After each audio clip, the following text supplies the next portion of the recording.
Տեղյակ եք էլեկտրաէներգիան Հայաստանում ինչ աղբյուրներով է արտադրվում և ինչ միջոցներով։ Հիմա կարող եք մտածել ինչների է պետք,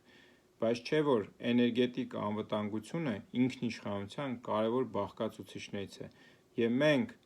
շատ մեծ չափով կախված ենք արտաքին աղբյուրներից։ Հայաստանի Հանրապետությունում էլեկտրաէներգետիկ ամբողջ ռեսուրսների ընդամենը շուրջ 27%-ն է ստեղծվում։ Այն բոլոր մնացած աղբյուրները ներկրվում են։ Գլխավոր ռեսուրսը, վառելիքը, որ մենք ներկրում ենք էլեկտրաէներգիա արտադրելու համար, դա գազն է։ Ներկրվող ռեսուրսների շուրջ 55%-ը։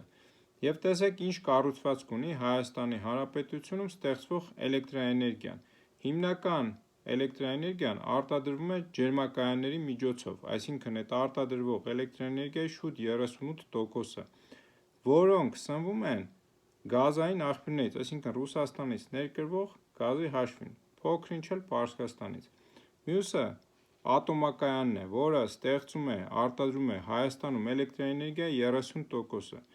Էլի ատոմակայանի այդ ատոմային էներգիայի վառելիքը գալիս է Ռուսաստանից և դրա կառավարիչն էլ Ռոսատոմ ռուսական ընկերությունն է։ Մյուս աղբյուրը հիդրոկայաններն են, որոնք արտադրում են էլեկտրաէներգիայի շուրջ 22%-ը։ Եվ վերջում ավելի փոքր բաժինը շուրջ 10%-ը արտադրում են արևային և հողմային կայանները։ Դե հողմային կայանները երևի հատուկ են, ավելի շատ արևային կայանները։ Հիմա այս ամենը ինչի համար է կարևոր, որ դուք տեղեկանաք, ժողովուրդ, որովհետև այն ժամանակ, երբ ասում են, որ Հայաստանում պետք է ստեղծեն մոդուլային ատոմակայաններ, որոնք նախորդիվ ասել եմ, ընդամենը մինչև 300 մեգավատ են, և ուզում են փակել մեր ատոմակայանը, իմացեք, որ այս պահին այդ ատոմակայանը արտադրում է մեր էլեկտրաէներգիայի արտադրության 30%-ը։ Եվ հետևաբար, եթե մենք գազն էլ ասացի 55%-ը ռեսուրսի ներկրվում է, այդ գազը ներկրվող ռեսուրսի 55%-ն է։ Եթե մենք այս ամեն ինչ, այս իշխանությունները ուզում են հրաժարվել, ապա ո՞րն է հաջորդ աղբյուրը։ Ոչ, եվրոպացին չէ, ոչ էլ ամերիկացին,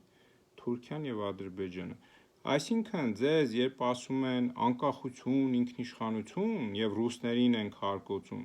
ձեզ ընդամենը ուզում են կտրել այդ աղբյուրներից և ձեզ դնել թուրքական աղբյուրների տակ։ Թուրքերը այն մարդիկ են, այն տեսակն է, որը այս տարածքում ուզում է Հայաստանի Հանրապետությունը վերացնել, որովհետև ցեղասպան պետության ժառանգորդները չեն ուզում առերեսվել ճշմարտության հետ և հետևաբար բոլոր հետքերը իրենք տարիների ընթացքում փորձելու են և ձգտելու են վերացնել, իսկ կոպիտ ասած այդ հետքերը